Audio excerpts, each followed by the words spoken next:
విఘ్నేశ్వరాయ నమః. Hello all, welcome to Anjani's wonder world. ముందుగా అందరికీ వినాయక చవితి శుభాకాంక్షలు. వినాయక చవితి రోజు వినాయకుడికి సులభంగా మీరే పూజ చేసుకునే విధానము, వినాయకుడి పూజలో వాడే పత్రి మరియు వాటి ఉపయోగాలు, విశేషాలకి సంబంధించిన వీడియోస్ లింక్స్ కింద డిస్క్రిప్షన్ బాక్స్లో ఇచ్చాను. క్లిక్ చేసి వెళ్ళి చూడండి. ఈ వీడియోలో వినాయక చవితి వ్రత కథను వినండి. ఇందులో గణపతి జననము, వినాయకుడికి ఆధిపత్యము, చంద్రుని పరిహాసం, ఋషిపత్నులకు నీలాపనిందలు, శమంతకోపాఖ్యానము చెప్తాను. వినాయక వ్రత కథ చదివేవారు, పూజలో కూర్చునేవారు ముందు చేతిలో కొద్దిగా అక్షింతలు తీసుకొని కథ పూర్తయిన తర్వాత వాటిని తమ శిరస్సుపై వేసుకోవాలి. ముందుగా గణపతి జననము.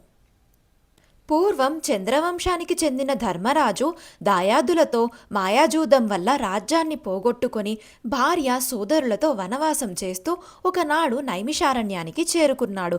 అక్కడ శౌనకాది ఋషులకు అనేక పురాణ రహస్యాలను బోధిస్తున్న సూత మహామునిని దర్శించి తనకు తిరిగి రాజ్యం పొందే మార్గము, వ్రతం ఏదైనా ఉంటే చెప్పమని ధర్మరాజు వేడుకున్నాడు. అంతటా ఆ సూత మహర్షి సకల శుభాలను ఒసగే వినాయక చవితి వ్రతం గురించి వివరించారు. విఘ్నేశ్వరోత్పత్తి, చంద్రదర్శన దోషకారణం, శాపమోక్షం గురించి ఆ మహాముని ఇలా చెప్పసాగాను. గజాసురుడనే రాక్షసుడు తన తపస్సుచే పరమేశ్వరుణ్ణి మెప్పించి తనను ఎవరూ వధించజాలని శక్తిని ప్రసాదించమని కోరాడు. ఆపై శివుడు తన ఉదరమునందే నివసించాలని కోరడంతో అందుకు శివుడు అతడి కుక్షియందు బందీ అయినాడు. దీంతో అసురుడు అజేయుడైనాడు. తన భర్తకు కలిగిన ఈ స్థితికి పార్వతీదేవి చాలా దుఃఖితురాలయింది. దీంతో జగన్మాత వైకుంఠానికి వెళ్ళి విష్ణువును తన భర్తను విడిపించు ఉపాయము చెప్పమని కోరింది. విష్ణువు గంగిరెద్దుల వేషం ధరించి నందీశ్వరుణ్ణి గంగిరెద్దుగా వెంట తీసుకొని వెళ్ళినాడు.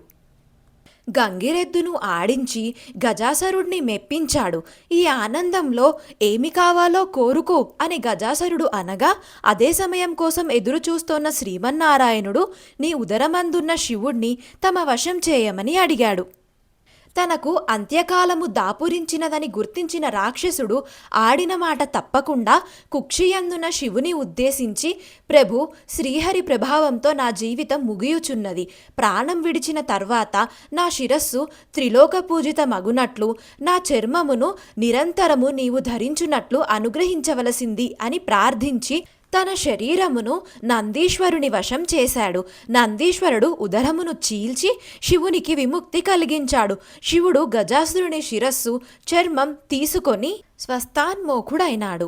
తన భక్తుడైన గజాసురుని కోరిక మేరకు అతడి ఉదరంలో ఉన్న పరమేశ్వరుణ్ణి శ్రీ మహావిష్ణువు విముక్తి కల్పించడంతో భర్త రాకకు పార్వతి కైలాసంలో ఎదురు చూస్తోంది. శివుడి కోసం ఎదురు చూస్తూ స్నానానికి సిద్ధమైంది. స్నానానికి వెళుతూ దేహానికి నలుగు పిండిని అద్దుకుంది. పరధ్యానంలో ఆ పిండితోనే ఒక ప్రతిమను తయారు చేసింది. చూడముచ్చటైన ఆ బాలుడికి తండ్రి ఉపదేశించిన మంత్ర సహాయంతో పార్వతి ప్రాణప్రతిష్ఠ చేసింది. దివ్యసుందరమైన ఆ బాలుని వాకిట కాపలా ఉంచి తాను స్నానానికి వెళ్ళింది. అంతలో అక్కడికి వచ్చిన శివుడిని ఆ బాలుడు అడ్డుకున్నాడు. ఆగ్రహావేశాలకు లోనైన రుద్రుడు ఆ బాలుడి శిరస్సును తన త్రిశూలంతో ఖండించాడు. ఆ శబ్దానికి బయటికి వచ్చిన పార్వతీదేవి జరిగిన ఘోరం చూసి కన్నీళ్లు పెట్టుకుంది. దీంతో శివుడు గజముఖుడి శిరస్సును తెప్పించి ఆ బాలుడికి అతికించి ప్రాణం పోసి గజాననుడు అనే నామకరణం చేశాడు. ఇప్పుడు వినాయకుడికి ఆధిపత్యం ఎలా వచ్చిందో తెలుసుకుందాము. సర్వ విఘ్నాలకు ఒక అధిపతిని నియమించమని దేవతలు, మునులు, మానవులు పరమశివుని కోరతారు.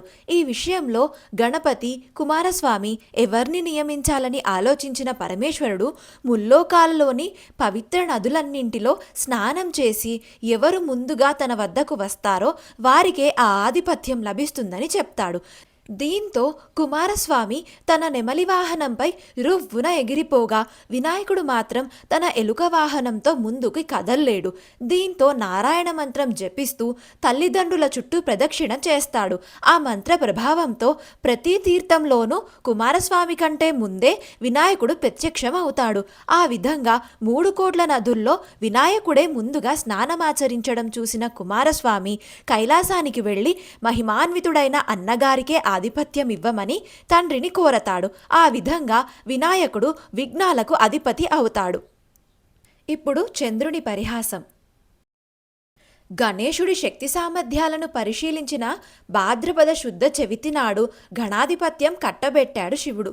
ఆ రోజున తనకు భక్తితో సమర్పించిన ఉండ్రాళ్ళు, కుడుములు, పిండి వంటలు, పండ్లను సుష్టిగా తిన్న వినాయకుడు నడవడానికి ఇబ్బంది పడుతూ కైలాసం చేరుకున్నాడు. శివుని శిరస్సుపై ఉన్న చంద్రుడు గణనాథుని అవస్థలు చూసి ఫక్కున నవ్వాడు. రాజదృష్టి సోకితే రాళ్ళు కూడా నుజ్జవుతాయి. విఘ్ననాథుని ఉదరం పగిలి అందులోని ఉండ్రాళ్ళు, కుడుములు బయటకు వచ్చి అచేతనుడయ్యాడు.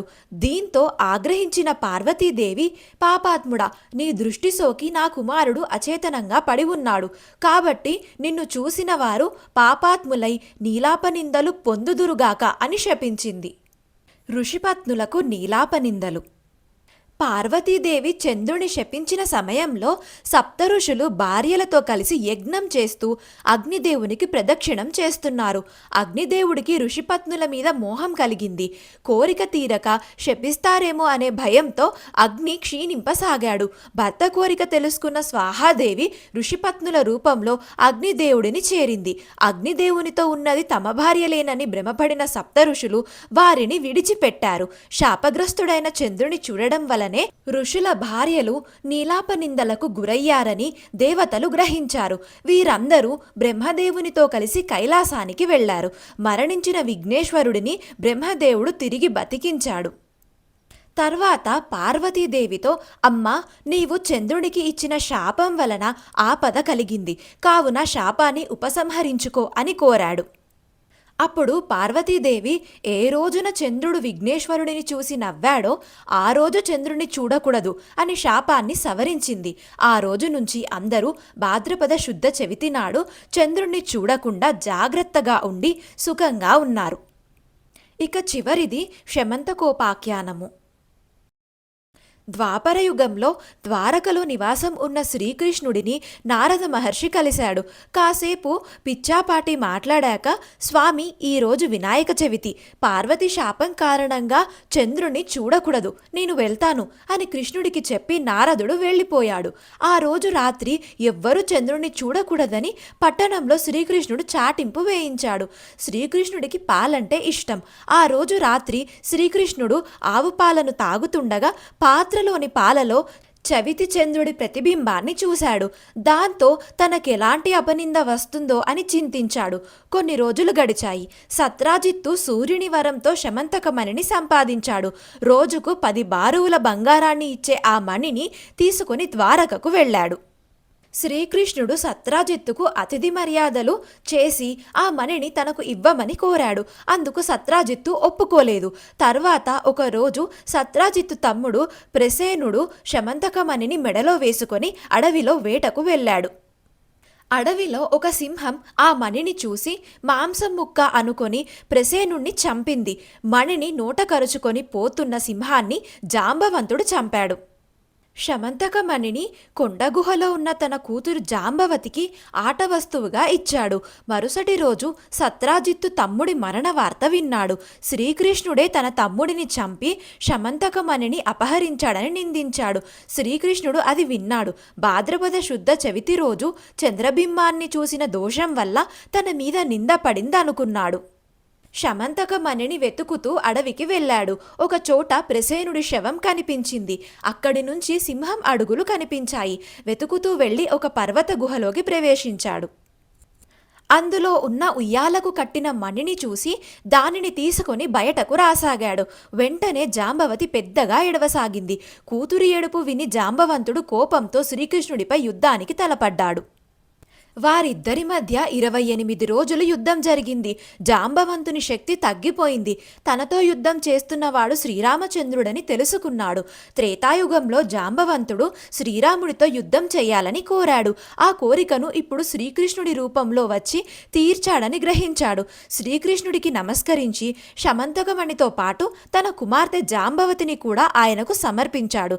శ్రీకృష్ణుడు శమంతకమణిని తెచ్చి సత్రాజిత్తుకు ఇచ్చాడు. నిజం తెలుసుకున్న సత్రాజిత్తు తనను క్షమించమని శ్రీకృష్ణుడిని వేడుకున్నాడు. తన కుమార్తె సత్యభామను ఇచ్చి వివాహం జరిపించాడు. శమంతకమణిని కూడా శ్రీకృష్ణుడికే ఇచ్చాడు.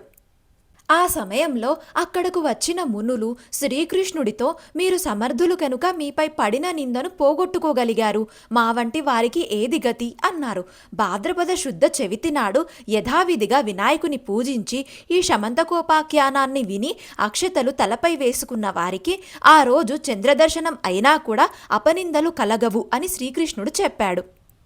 ఆనాటి నుంచి ప్రతి సంవత్సరం భాద్రపద శుద్ధ చవితి రోజు దేవతలు, మహర్షులు, మనుషులు తమ శక్తికి తగినట్లుగా గణపతిని పూజించి తమ కోరికలు తీర్చుకుంటున్నారు. ఈ కథను చదివి గాని విని గాని తలపై అక్షతలను వేసుకొని వినాయక వ్రతాన్ని ముగించాలి. చివరగా వినాయకుని ఎదుట వీలైనన్ని గుంజీలు తీసి సాష్టాంగ నమస్కారాలు చేయాలి. కథ పూర్తయిన తర్వాత స్వామికి మంగళహారతులు ఇవ్వాలి. అనంతరం ఉద్వాసన మంత్రం చెప్పుకోవాలి. Thank you for watching the video. Do like, share and subscribe.